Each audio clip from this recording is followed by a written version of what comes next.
Hi y'all, it's Kimberly here. Thank you for coming to my channel. Well, I was going to do a little update on Todd and Julie Chrisley. I've got some allergies right now, so when the wind is blowing, and I live in a part of Texas where there are hundreds of miles of dirt fields, of cotton fields, so it's kind of just irritating me a little bit. I'm not crying. This is an uneventful report. There really hasn't been much going on. They've been fairly tame prisoners. That's what I'm getting. I really haven't seen hardly any reports of anything happening, no brawling, and like I said before, Todd doesn't appear to be quite the brawler type. He's more likely to throw a hissy fit. So I really haven't found any drama, which is to their advantage. It'll work really, really much better for them to maintain a good behavior profile while they're serving their time. But on the other hand, Todd's estranged son, well, they did make up before they went to prison. Before Julie and Todd went to prison, Todd did make up with his estranged son, so they are on speaking terms now. He was arrested for aggravated assault. He was able to make bond and released, and I believe it was like a $3,000 bond, which I think it's maybe like $300 actually for him to get out. He's Chloe's father, in case people don't know this, and this is the daughter that they adopted from him because of the living situation and the issues that Kyle was having in his life. So Julie and Todd adopted Chloe, which was their actual granddaughter, but now she is legally their daughter. And Kyle has been struggling with, personal demons, drugs, other issues, and hopefully he'll get help again. He'll try to straighten himself out, whatever the incident was. I really don't know. But it was a good thing that Todd made up with his son before he went to prison, because ultimately Todd really is a good parent. And I think he cares deeply about his kids. So hopefully this will be resolved with Kyle getting some kind of help, or doing something to better himself. And for Julie and Todd, there is a possibility for them to get out early, not a whole lot early, because they are in federal prison. And in federal prison, you do have to serve 85% of your sentence. And for Todd, that would bring, he's been sentenced to about 12 years, so it'd be a little over 10 years that he would have to serve if he had exemplary model prisoner behavior. He could actually get out a little bit early for that, on those kinds of conditions, as long as he maintains good behavior and doesn't get into any fights, doesn't, end up, result in any kind of disciplinary action against him or anything like that. As long as he maintains a good, model profile, prisoner profile, then he will probably get out a little bit early. And federal law does allow for every 365 days of incarceration, you can get out 54 days early. But that is different for federal prisoners, because again, they have to serve 85% of their sentence. So being in a federal prison is different than being in like state jail or something, maybe a private prison or something like that, that is not federal. So the calculations are a little bit different, as long as he's serving 85% of his sentence. Other jails, state jails, may be a little more lax, and they may be overcrowded. There may be other conditions for why they release prisoners, so they would be, it would be up to the warden or the powers that be. And but again, for federal prison, 85% is the standard. And they're subject to those. That's a federal law, so the laws, regulations, or guidelines from the Bureau of Prison, they have to go by that. There are types of release that you can get from prison, and mandatory release is, being released, after you've served your time, and if you're eligible for parole, or depending on, again, whether you're in state lockup or federal. Again, there may be guidelines or regulations for that for mandatory release. But there is a type of release, it's called compassionate release, which is, you have to file with the warden of the prison that you're at. And I did a little research on it. It's a type of, you have to have extraordinary and compelling reasons to be released, like terminal illness, if you're dying of terminal illness, if you're incapacitated by age, and that would be as if you're going senile in prison and you need a lot of skilled nursing. If you are, actually, it's just a lot of trouble for these types of prisoners that are, going up in their age and they're starting to get dementia and, having senile problems. The guards really can't take care of them in the way that they need to be taken care of, because they're a danger to themselves, and guards aren't really trained in how to handle prisoners with dementia or Alzheimer's. That's more of a nursing home type of situation. So they could be released to their family, or put into a type of skilled nursing home type of setting, so that they could get, the proper care and make sure they're not wandering off. A lot of nursing homes that do handle these types of prisoner releases, they do have chain link fences around them, gates, they're gated or locked up, very, very secure. And it's not for the fact that they are prisoners, for the fact that they have become so deteriorated in their mind because of the illness that they may have, that they have to be basically incarcerated, but not because of a crime, but because they are a danger to themselves and wandering off into the streets. They could be hit by a car, something could happen to them. So that's compassionate release, which, it's up to the warden, and he can deny it. But if you're dying, you have a terminal illness, you have some kind of hospice care, you needing hospice care, you're not going to recover from it. That type of release also unburdens the prison system from paying for your medical care, because in prison you do get medical care. You have maybe not the best, but you do get the amount that you need generally. And I did know somebody I had a friend who his brother was in for a type of a felony crime. I believe it was like maybe a robbery or an assault, aggravated assault, something like that. And he had already served, several years. I don't really remember, 7, 8, a long time. He'd already been in there for quite a while, and he ended up, getting cancer, and they wanted to see if he could be released home, and the warden denied it.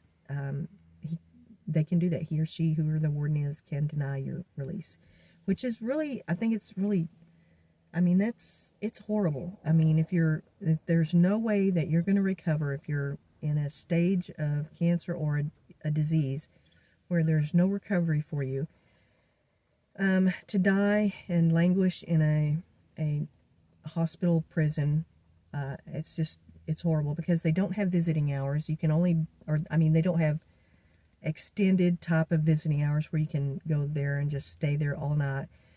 In a hospital type of a prison hospital setting, you're going to be having shorter hours, and there's going to be guards around. There's, it's not the same as, being able to be released to your home, or being in a civilian hospital where your family can stay around you and be there at the very end, at the very moment. So that's very sad. And my friend's brother, he did die in prison, and it was very distressing to him. And I feel like that's a humanitarian thing that should be done. Even if you've committed a crime, if you're at the end of your life and there's no way to recover, I believe that they deserve some kind of humanitarian release. Not in the capacity to recover, again, that's probably the main thing of a compassionate release. There are instances where people have recovered and they are sent back to prison. If you do recover, you do have to go back. And there was an act called the CARES Act, but the Biden administration, I believe, is ending that in this month, April. And it was a pandemic national emergency type of act, and it released prisoners that had COVID and I think maybe some other conditions. But, well, it was for home confinement only, and very strict rules, and they had to abide by those. And once they were once they recovered, they did have to go back to prison. Unless they served out their time through that, if they just had a little bit of remaining time while they were released for home confinement, if they served it out, then they were, done with their sentence. But that is going away this month, 2023. I don't know if Biden, he may have already signed it or he's going to sign it, something like that. And then there is the First Step Act, which this covers extraordinary and compelling reasons, that's compassionate release. But the First Step Act it's going to be an act where it will assess the risk that you would be to society if you were released, and whether it is, in the best interest to release you, but it's also to prevent recidivism and make sure that you're going to be a productive person once you were out. And it was first enacted in 2018, and it gives you the opportunity to earn 10 to 15 days of time credits for 30 days of successful participation in evidence-based recidivism reduction programs. So that is probably I think that's a really good program for people who are, it's for minimum security and prisoners that are willing to do it. They have to be a willing participant, but because if they're not going to produce positive results once they get out, they will be returned back. So it's not you can just get out, just say you want to get out and just, run amok and do whatever you want. So these kind of release programs, it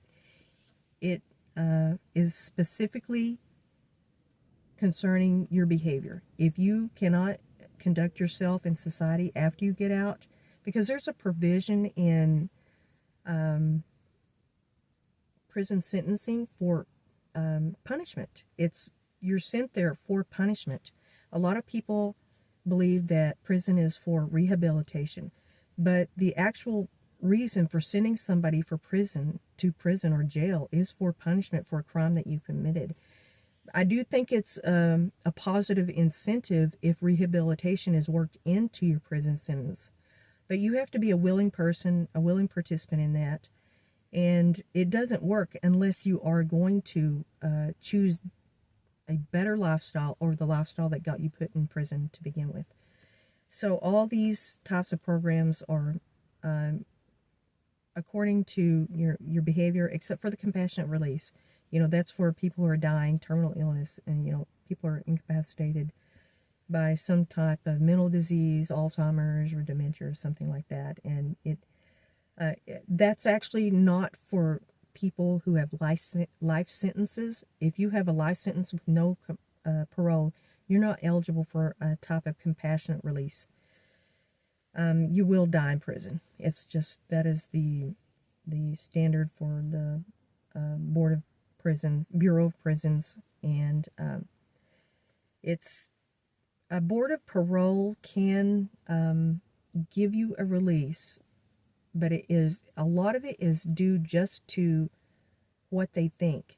Because when you go up for your parole, you do have to serve a great amount of your time. I believe it's like a year and a day or something of your prison sentence. There's different types of calculations to a lot of these release programs, but the Board of Parole, they do have their own guidelines, the way they want you to act. You have to show remorse. You have to show that you're going to be a productive citizen once you get out, that you don't want to return. They don't like recidivism or anything like that, because it does make them look bad. If you release somebody who has committed a violent crime and they, they revisit that type of behavior, it really does, it makes parole boards look really bad. And they don't like to release people who are violent offenders early. They want you to serve a lot of your time because they want you to reflect on that, and they want you to show that you have a lot of remorse. So the Board of Parole, they have a job that I wouldn't want, because I wouldn't want that responsibility. It's a really, and those boards of parole can be made up of a lot of different people from the community. It's not just specific people. It's sometimes they're picked by the wardens, or they're made up of a lot of different types of people, and they ask you questions, and they want to see what your response is and your attitude. And that's also kind of a tell that if you can't sit through that 10, 15, 30 minute, little questioning, it's almost like a interview to be released. And if you're not trying to sell yourself in the most positive way, they're not going to release you. And that's how a lot of prisoners don't get released. They have an attitude. They act like they're personally being attacked, because a lot of questions are centered around the crime they committed. They get questioned, and they want to see how you act, because if you're out in public and people know what you did and they question you or do something, that may upset you a little bit, you have to show that you can handle, being back in society. And there's a lot of stress in society, especially nowadays with everything that's gone on, the pandemic, with other issues. Society is getting more and more stressed.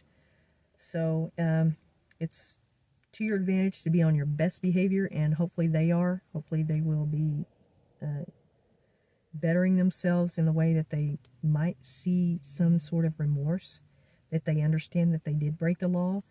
And unless they can admit that, they won't be released by any kind of parole board or anything like that. So a lot of it is totally up to you in the way that you present yourself and the conditions that you want to be released on. It's up to you. Thank you, and I'll see y'all again. Thank you.